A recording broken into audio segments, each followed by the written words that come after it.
বাবা ভাই বোনেরা, আসসালামু আলাইকুম ওয়া রাহমাতুল্লাহি ওয়া বারাকাতুহু। 50তম পর্বের বাংলা অর্থ ইস্তেগফার। বিসমিল্লাহির রহমানির রহিম। রব্বুল আলামিন, হে আল্লাহ, আপনি ব্যতীত আর কেহ মাবুদ নাই। আপনি পবিত্র, নিঃসন্দেহে আমি অপরাধী। ক্ষমা করিয়া আমাকে বিপদ মুক্ত করুন। অতএব আমি তাহার দোয়া কবুল করিলাম এবং তাহাকে উদ্বিগ্নতা হইতে মুক্ত করিলাম। আর আমি এই রূপে ইমানদার দিগকে নাজাত দিয়া থাকি। হে আমার রব, আমি এই কষ্ট হইতে আর আপনি সকল দয়ালু অপেক্ষা অধিক দয়ালু। আমি আমার বিষয় আল্লাহর হাতে সুবর্দ করিতেছি। নিশ্চয় আল্লাহ বান্দাদের সংরক্ষণকারী। আল্লাহই আমাদের জন্য যথেষ্ট এবং উত্তম কার্যনির্বাহক। অতএব তিনি কতই না উত্তম কার্যনির্বাহক এবং কতই না উত্তম সাহায্যকারী। হে আমার রব, আমি পরাভূত, অতএব আপনি প্রতিশোধ গ্রহণ করুন। আল্লাহ ব্যতীত কোনো মাবুদ নাই। মুহাম্মদ সাল্লাল্লাহু আলাইহি সাল্লাম আল্লাহর রাসূল। আয়াতুল কুরসি। আমি আমার প্রাণকে মর্যাদাবান মহান আল্লাহর আশ্রয় দিতেছি। আল্লাহ এমন যে তিনি ভিন্ন কেহ ইবাদতের যোগ্য নহে। তিনি চিরঞ্জীব, সংরক্ষণকারী। না তন্দ্রা তাহাকে অভিভূত করিতে পারে, আর না নিদ্রা। তাহারই সত্তাধীন রহিয়াছে যাহা কিছু আসমান সমূহ ও যাহা কিছু জমিনে আছে। এবং কে আছে যে তাহার নিকট সুপারিশ করিতে পারে তাহার অনুমতি ব্যতীত? তিনি অবগত আছেন তাহাদের সৃষ্টির উপস্থিত ও অনুপস্থিত অবস্থা বলে। আর ওই সমুদয় সৃষ্টি তাহার ইলমের কোনো বস্তুকে স্বীয় জ্ঞানের অবস্তরিতে আনিতে পারে না। হ্যাঁ, যে পরিমাণ তিনি ইচ্ছা করেন তাহার কুরসি আসমান সমূহ ও জমিনের নিজের মধ্যে ধারণ করিয়া রাখিয়াছে। আর আল্লাহর পক্ষে এতদুভয়ের হেফাজত কিছুমাত্র কষ্ট হয় না, এবং তিনি অতি উচ্চ মর্যাদাশালী, অতি মহান। সূরা হাশরের শেষ আয়াতের অর্থ। তিনি আল্লাহ, যিনি ছাড়া আর কোনো মাবুদ নেই। তিনি অদৃশ্য বস্তু ও প্রকাশ্য বস্তুর জ্ঞানী। তিনি করুণাময়, দয়ালু। তিনি আল্লাহ, তিনি ছাড়া কোনো মাবুদ নেই। তিনি বাদশাহ, তিনি সব ত্রুটি হতে পবিত্র। তিনি শাস্তিদাতা, তিনি নিরাপত্তা প্রদানকারী, তিনি রক্ষক, তিনি মহাপ্রভাবশালী, তিনি শক্তিশালী, তিনি মর্যাদাবান, তিনি অতি পবিত্র। তারা অবিশ্বাসীরা যা শরীক করে তা থেকে তিনি আল্লাহ স্রষ্টা, সুগঠনকারী, আকৃতি গঠনকারী। সুন্দর নামগুলো তার জন্যই নির্দিষ্ট। আকাশমণ্ডলী ও পৃথিবীতে যা আছে সবই তার তাসবিহ ও পবিত্রতা বর্ণনা করে। তিনি মহাপ্রভাবশালী, মহাবিজ্ঞ। রহিম। দুরুদে হাজারের বাংলা অর্থ।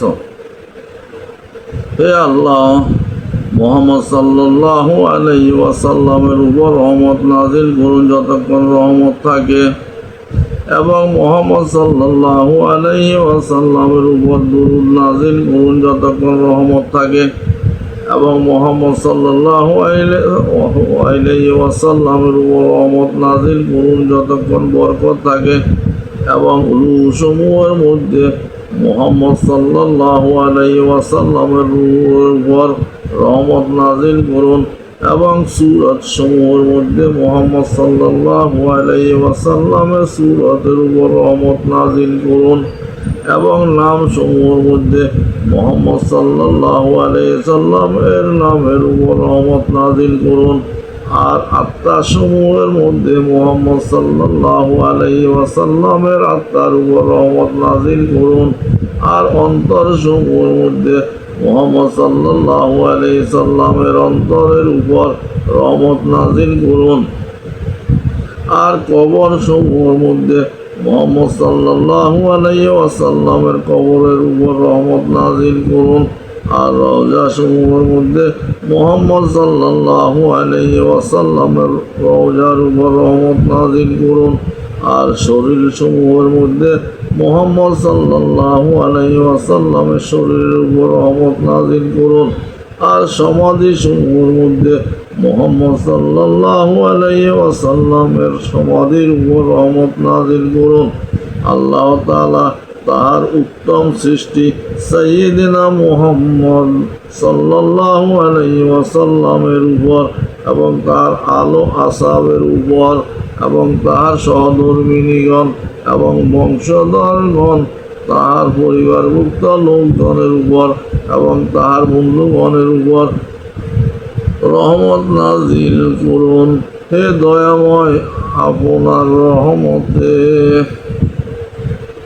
দুরূদে নাজিয়ার বাংলা অর্থ: হে আল্লাহ, আমাদের সর্দার মুহাম্মদ সাল্লাল্লাহু আলাইহি ওয়াসাল্লামের উপর এমন রহমত নাজিল করুন যাহা দ্বারা আপনি আমাদেরকে সকল প্রকার ভয় ভীতি ও বালা মুসিবত হইতে পরিত্রাণ দিবেন এবং উহা দ্বারা আমাদের সকল প্রয়োজন পূর্ণ করিবেন এবং উহা দ্বারা আমাদেরকে পবিত্র করিবেন সকল পাপ হইতে এবং উহা দ্বারা আপনার নিকট আমাদের মর্যাদা উন্নত করিবেন এবং পৌঁছাইবেন। উহা দ্বারা আমাদিগকে ইহ জীবনে ও পর জীবনে আপনার নিকট নেকির উন্নত মর্যাদা। নিশ্চয় আপনি সকল বস্তুর উপর ক্ষমতাবান। দোয়ায়ে আহাদ নামার বাংলা অর্থ: রব্বুল আলামিন, হে আল্লাহ, আকাশমণ্ডল ও পৃথিবীর সৃষ্টিকর্তা, অদৃশ্য ও দৃশ্যমান বিষয়ের জ্ঞাতা, তিনি পরম করুণাময় দানশীল। হে আল্লাহ, আমি আপনার নিকট এই পার্থিব জীবনে এই ওয়াদা করিতেছি যে আমি সাক্ষ্য দিতেছি আপনি ব্যতীত কোনো মাবুদ নাই, আপনি একক, আপনার কোনো শরীক নাই। আমি আরও সাক্ষ্য দিতেছি যে মুহাম্মদ সাল্লাল্লাহু আলাইহি ওয়াসাল্লাম আপনার বান্দা ও রাসূল।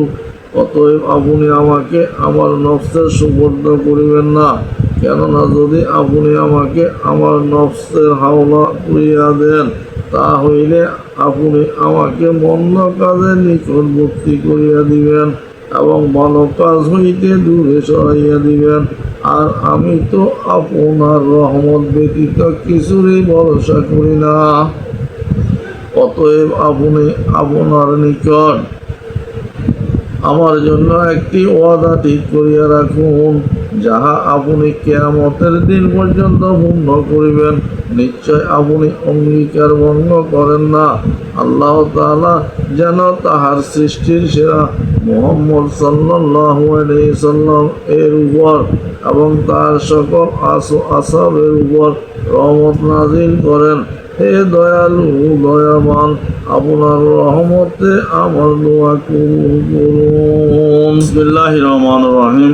ইসমে আজমের বাংলা অর্থ: রব্বুল আলামিন, হে আল্লাহ, আমি এই মর্মে আপনার নিকট প্রার্থনা করিতেছি যে আপনি আল্লাহ তাআলা, আপনি ব্যতীত কোনো মাবুদ নাই, আপনি একক আত্মনির্ভর, যিনি কাহাকেও জন্ম দেন নাই এবং কাহারও দ্বারা জন্ম লাভ করেন নাই এবং যাহার সমতুল্য আর কেহই নাই।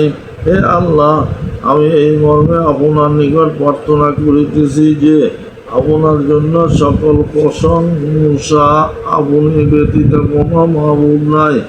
আপনি মেহেরবান, দয়াবান, সকল আকাশ ও পৃথিবীর স্রষ্টা। হে মর্যাদা ও সম্মানের অধিকারী, হে চিরঞ্জীব ও যাবতীয় বস্তুর সংরক্ষণকারী, আপনার নিকট প্রার্থনা করিতেছি। আর তোমাদের মাবুদ এক মাবুদই, তিনি ব্যতীত কোনো মাবুদ নাই। তিনি পরম করুণাময়, অতি দয়ালু। আলিফ লাম মিম। তিনি আল্লাহ, তিনি ব্যতীত কোনো মাবুদ নাই। তিনি চিরঞ্জীব, যাবতীয় বস্তুর সংরক্ষণকারী। আপনি ব্যতীত কোনো মাবুদ নাই। আপনি পবিত্র, নিশ্চয় আমি জালিমদের অন্তর্ভুক্ত। আমার প্রাণকে মর্যাদাবান মহান আল্লাহর আশ্রয় দিতেছি।